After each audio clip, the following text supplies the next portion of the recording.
Selamat sore. Pada kesempatan kali ini saya akan membawakan sebuah renungan yang terdapat dalam Markus 11 ayat 12 sampai dengan 14. Dengan judul perikop Yesus mengutuk pohon ara.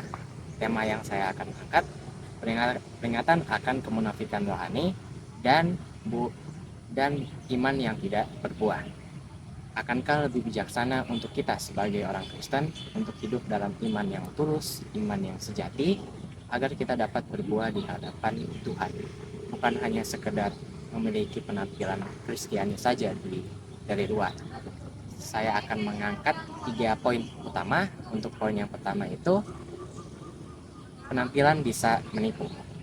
Jadi dalam cerita ini menceritakan tentang Yesus yang melihat pohon ara dari kejauhan. Yesus melihat pohon itu, dia sudah mulai memiliki daun. Pada umumnya, jika pohon ara sudah memiliki daun, itu pertanda jika pohon itu sudah mulai tumbuh buahnya. Nah, pohon itu seakan-akan mengatakan bahwa aku hidup, aku subur, dan aku ini punya sesuatu untuk ditawarkan. Namun ketika Yesus mulai mendekati pohon itu, ia tidak mendapati hakikat buahnya, melainkan hanya mendapatkan daun.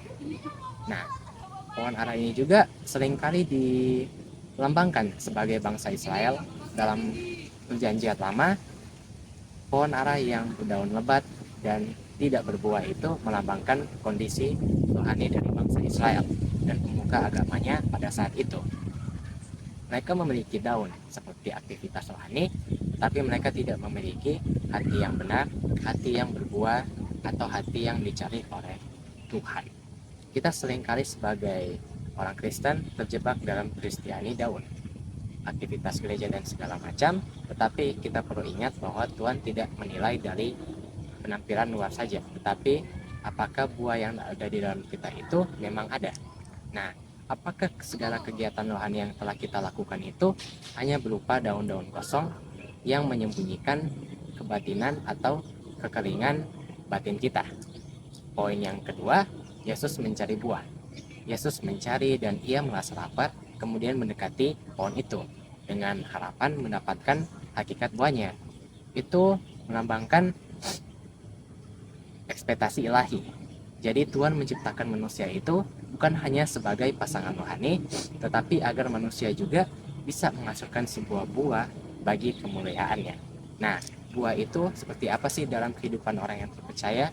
Dalam Galatia 5 ayat 22 sampai 23 dijelaskan bahwa buah itu adalah kasih sukacita, damai sejahtera, kesabaran, kemurahan, kebaikan, kesetiaan, kelemah lembutan, dan penguasaan diri.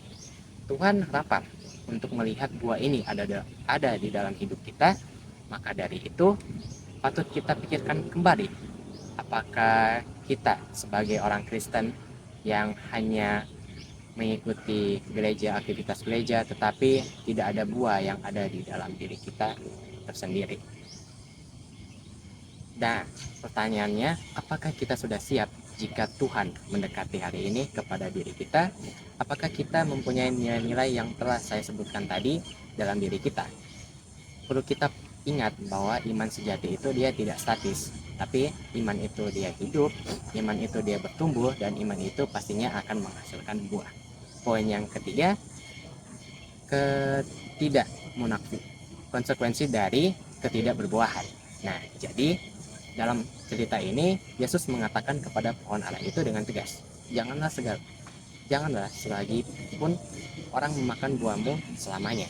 Ini bukanlah sebuah kutukan, tetapi melainkan sebuah proklamasi penghakiman. Jadi, jika sebuah pohon yang kehilangan fungsinya sebagai untuk menghasilkan sebuah buah, maka dia otomatis kehilangan statusnya untuk layak hidup. Jadi teman-teman, dalam cerita ini kita memaksa diri kita untuk mengingat, apakah kita sebagai pengikut Kristus hanya ikut-ikut gereja ya secara aktif, atau apakah kita memang benar-benar murid Kristus yang sejati? Apakah kita mendengar firman, atau apakah kita perilaku firman itu? Perlu kita ingat, Tuhan itu adil, mulia, dan baik. Jika kita ibaratkan, Tuhan itu seperti petani yang dengan sabarnya menunggu dan memberikan kesempatan lagi kepada pohon ara itu. Kesimpulan yang dapat saya ambil adalah lebih baik jika kita hidup dengan iman yang sejati, iman yang otentik, dan berbuah di hadapan Tuhan. Cerita Tuhan dan pohon ara ini juga bukan sebuah kemarahan atau kutukan, melainkan sebuah visual yang mendalam yang menjelaskan mengenai penghakiman Tuhan atas kemunafikan. Nah, dapat kita simpulkan dan dapat kita pelajari, marilah kita semua berhenti sejenak dan memikirkan, apakah pohon yang ada di dalam diri kita itu penuh dengan daun yang lebat, atau ada juga buah yang dapat kita dapatkan.